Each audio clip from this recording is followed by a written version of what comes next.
Hail,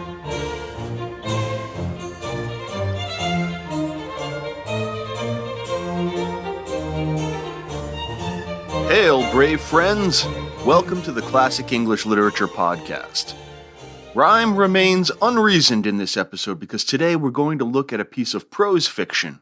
Some have even argued that it's the first novel in the English language. And we're also going to catch up with some old friends because we are once again in the realm of King Arthur and his Knights of the Round Table. Today's text, Sir Thomas Malory's mammoth work, Morte D'Arthur. Before we begin, can I ask that you subscribe to and review the podcast on whatever platform you listen? I'm on the more famous social media sites and have actually just ventured into TikTok. There will be no dancing videos. If you'd like to donate to the show, click the Support the Show button. It's the little heart up in the upper right-hand corner of our landing page, and you will earn a shout-out and my unwavering gratitude. We've already looked at several of the most important texts in Arthuriana. We have Layamon's Brut, Monmouth's History of the Kings of Britain, Marie de France's Lays, and the anonymous Sir Gawain and the Green Knight. I suppose we could throw in The Wife of Bath's Tale. Maybe not canon, but it's there. Singular about Malory's work is that he synthesizes a great deal of matter, overwhelmingly from French sources, into a single, generally cohesive narrative. And there was a demand for that in the late 15th century. By this time, French writers had 5 major cycles of the Arthur myth. The first one is the Grail legend. It talks about the cup of Christ and the story of Joseph of Arimathea. The second is Merlin. It talks about the wizard and Arthur's birth and youth. Then we have the Lancelot cycle with his chivalric adventures and him and his buddies. Got the Quest of the Grail, which is about the quest for the Holy Grail. And then the 5th one is the Death of Arthur, the tragic collapse of Camelot and the chivalry that it embodied. Malory takes all of those cycles and weaves them into an abbreviated, if you can consider nearly 1,200 pages in my paperback edition brief, weaves them into an abbreviated form, adding some material of his own devising, especially the last 2 sections on the affair between Lancelot and Guinevere and the fall of Camelot. It shows a lot of his intervention.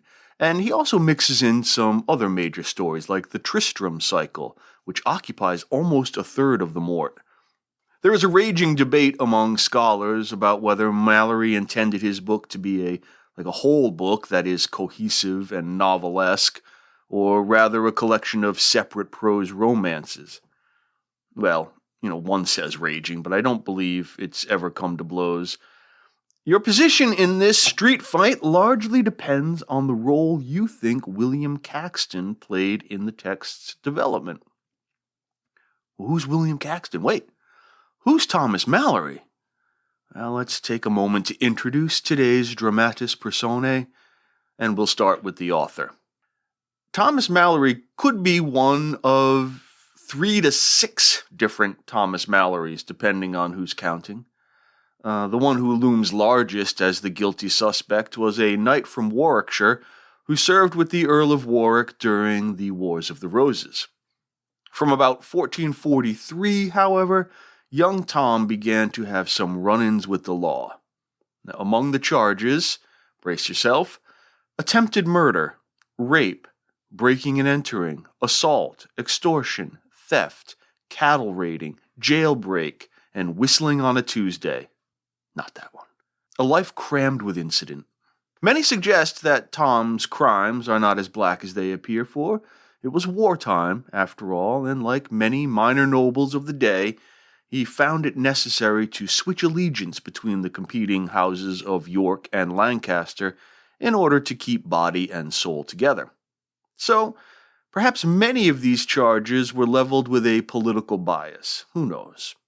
He did receive a royal pardon in 1456, but found himself in prison again by 1469, blown in by the fickle winds of dynastic fate. Well, we say prison. It was probably a gentry house in which he had access to a massive library. At any rate, It is here that he writes Le Morte D'Arthur. As I've said, Malory adapts what he calls the French books, changing their original religious and rather doctrinal frameworks, in which, like the famous Holy Grail, is a symbol of knightly devotion, and it's used to contrast earthly and insufficient chivalry with divine perfection. Malory kind of changes that up to a more pragmatic rendering of chivalry as a good in and of itself. And though chivalry will fall to decay and disorder in a mortal, temporal world, it is not of itself corrupt. Action in the world is not worthless, even compared to heavenly perfection. I sometimes think that Malory has the same nuanced attitude toward his own 15th century chivalry that the monk who transcribed Beowulf had to Comitatus and the Germanic warrior code. Theirs is a tone of tragic warning, but not of scorn, rather of sorrow. Malory takes these voluminous French books and he reorganizes them linearly, excising the knotted web of relationships and allusions and cross-references that can bog down the narrative thrust. He writes in a very plain, straightforward English, though he does indulge in some mildly archaic flourishes to lend a sense of fancy.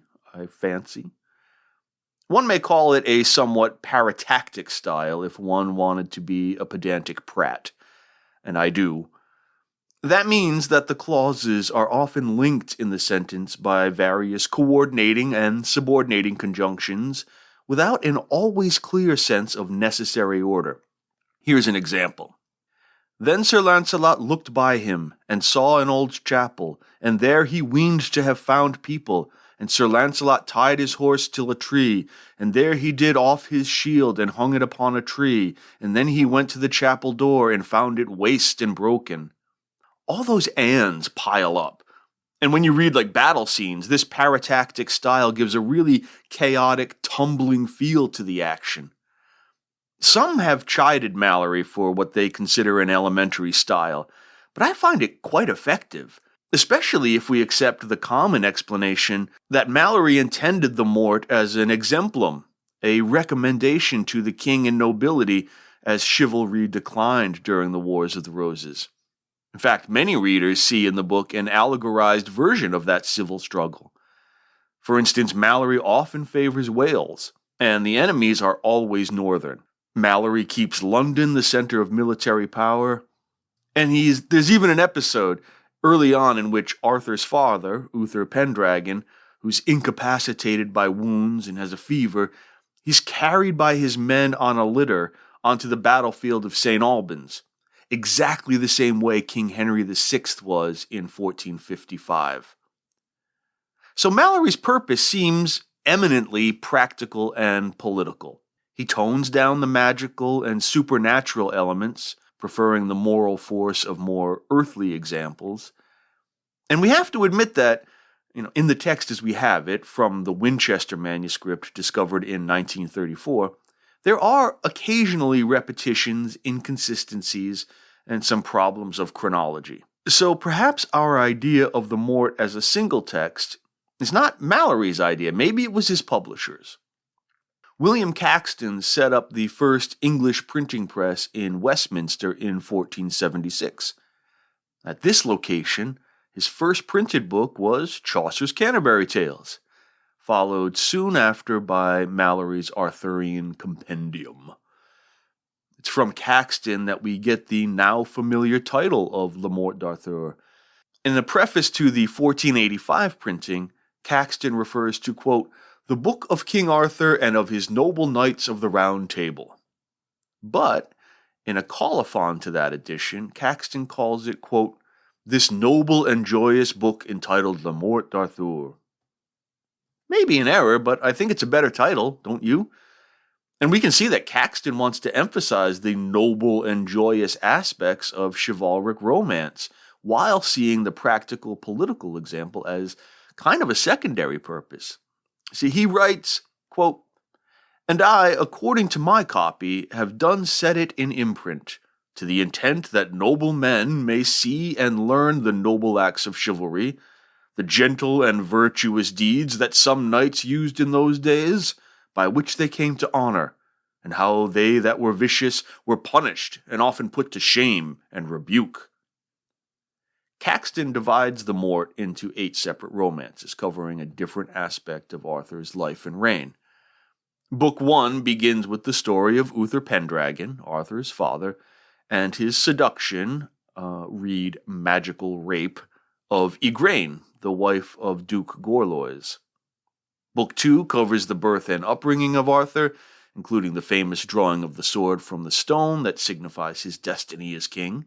Arthur is then taken under Merlin's wing, who helps him establish his kingdom. The third book details the establishment of the Knights of the Round Table, including the stories of Sir Lancelot, Sir Gawain, and the budding love triangle between Arthur, Guinevere, and Lancelot. Book 4 relates the adventures of Sir Tristram, a knight who was in love with Isolde, the wife of King Mark of Cornwall, the other great adulterous romance in Arthur legend. Book 5, that's the war between Arthur and his enemies, complete with a Roman invasion and Sir Mordred's treachery, he who is Arthur's illegitimate son. The book ends with the death of Gawain, one of Arthur's most trusted knights. Book 6 details the search for the Holy Grail, ultimately found by Galahad, as well as the stories of Percival, Bors, and the other knights who undertake the quest. Books 7 and 8 are what I'd like to focus on today, however. Book 7 deals with the love affair between Lancelot and Guinevere, which leads to the downfall of the Round Table and the siege of Joyous Gard, where Lancelot is forced to fight against Arthur and his knights. Finally, Book 8 covers the last battle between Arthur and Mordred, in which both men die.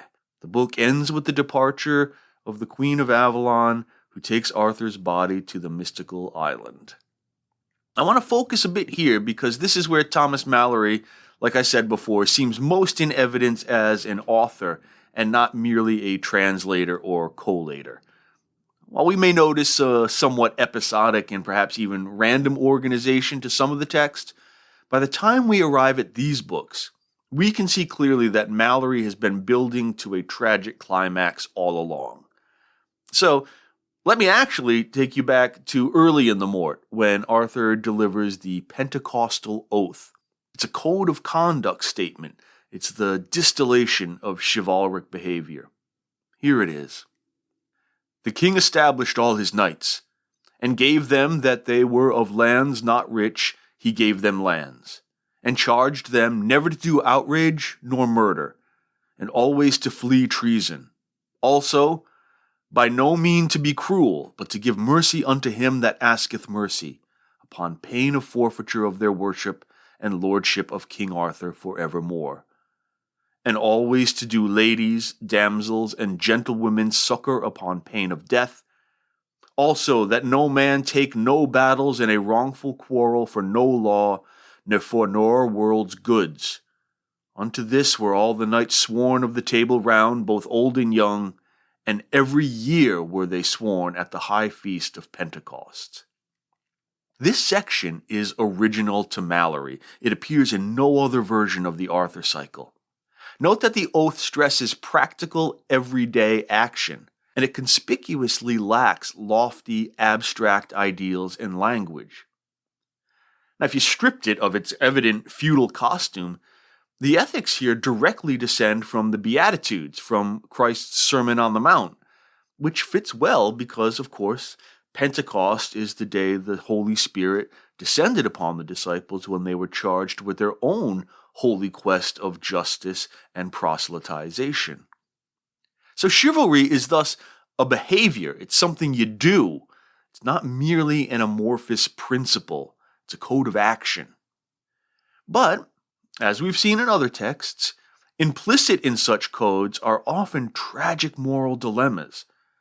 Malory's rendering of the affair between Lancelot and Guinevere explores this conundrum.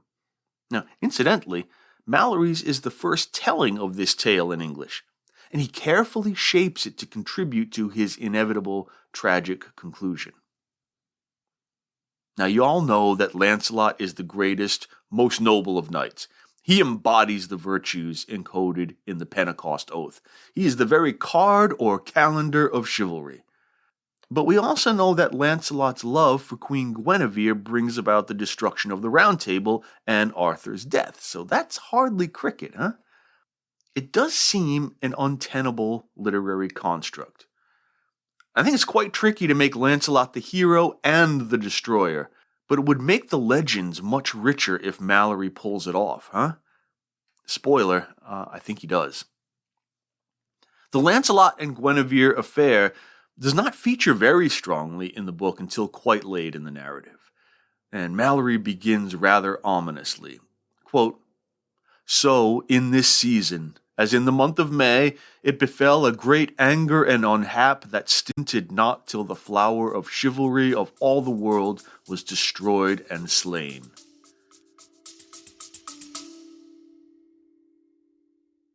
I'm Dan Heath. On the What It's Like to Be podcast, I ask folks about their jobs, like what keeps a TV meteorologist up at night. When I'm at work and there's a tornado coming into town, my husband and my kids have to get into the tornado shelter without me.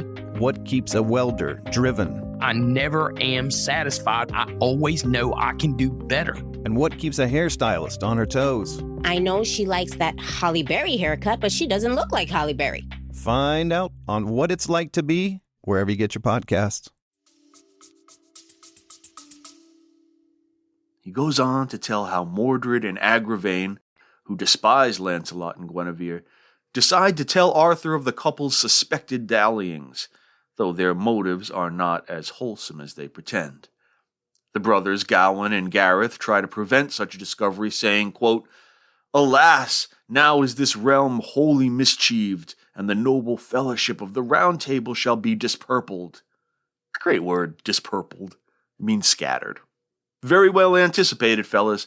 Arthur is, of course, not at all happy about these nasty rumors, though he does seem more troubled by the rumors than the putative acts, actually.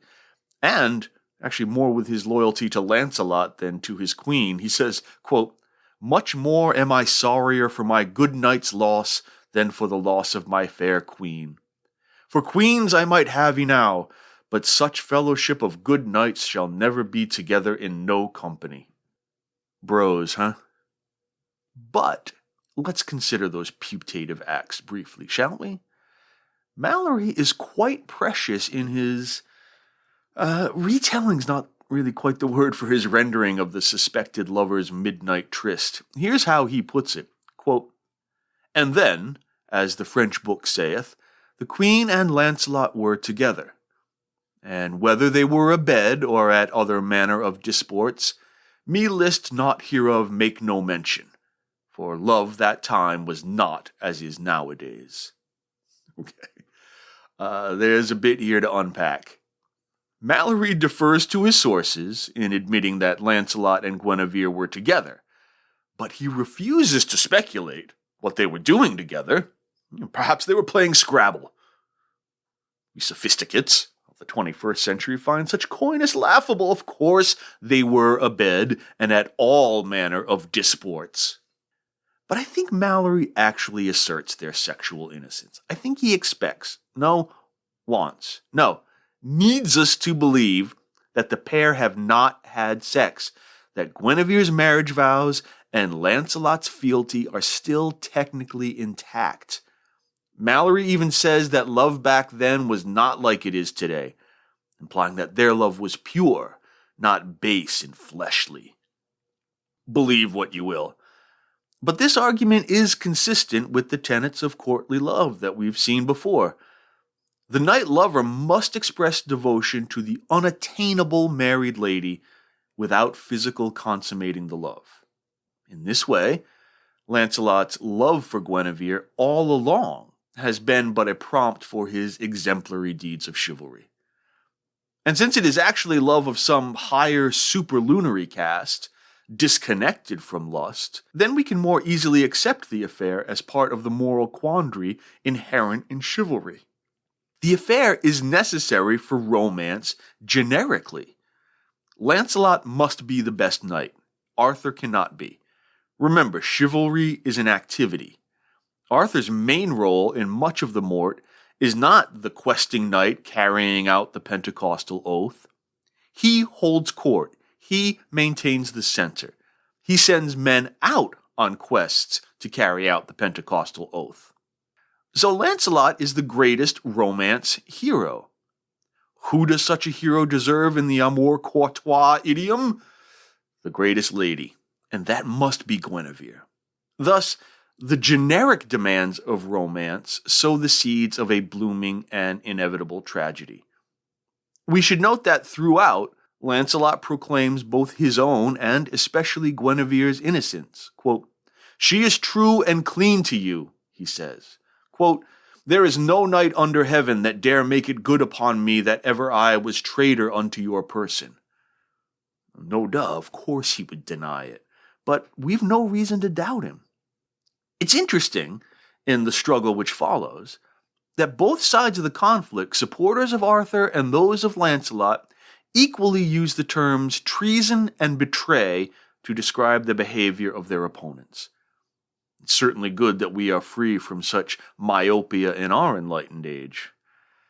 Guinevere is rescued from the stake by Lancelot, who spirits her away to his castle, Joyous Gard, that he temporarily renames Dolorous Gard. And the dolor comes from the tension between competing allegiances and obligations, between love and loyalty, between chivalry and vassalage. While Arthur besieges Joyous Gard, Mordred usurps the throne, sending out false letters that Arthur has been slain in battle and making arrangements to be wed to the captive Guinevere. She's cagey, though, susses out his scheme and escapes to the Tower of London, which she fortifies. All this, however, dishonors Arthur, who must raise the siege and return to reclaim his crown. At this point, Malory interrupts the narrative to scold his contemporaries. Quote, "Lo, ye all Englishmen, see ye not what a mischief here was? For he that was the most king and knight of the world, and most loved the fellowship of noble knights, and by him they were all upholden, now might not these Englishmen hold them content with him. Lo, thus was the old custom and usage of this land. And also men say that we of this land have not yet lost, nor forgotten that custom and usage. Alas, this is a great default of us Englishmen, for there may no thing please us no term." This is a none too oblique criticism of 15th century noble behavior. Indeed, perhaps the behavior Malory himself engaged in as a knight caught up in the Wars of the Roses. The Morte can be read as a critique of factionalism and usurpation, very like that which plagued England in his own lifetime. Mordred personifies the degraded chivalry of 15th century England. As a culture, this feudal aristocracy suffered a series of calamities in the preceding century and a half. The interminable 100 Years' War with France, the fall of Constantinople to the Turks in 1453, the rather weak kingship of Henry VI, and, of course, the civil war that engendered. In fact, I'm certain that Malory sees his own imprisonment, during which he wrote the Morte, as a consequence of the degraded times in which he lived.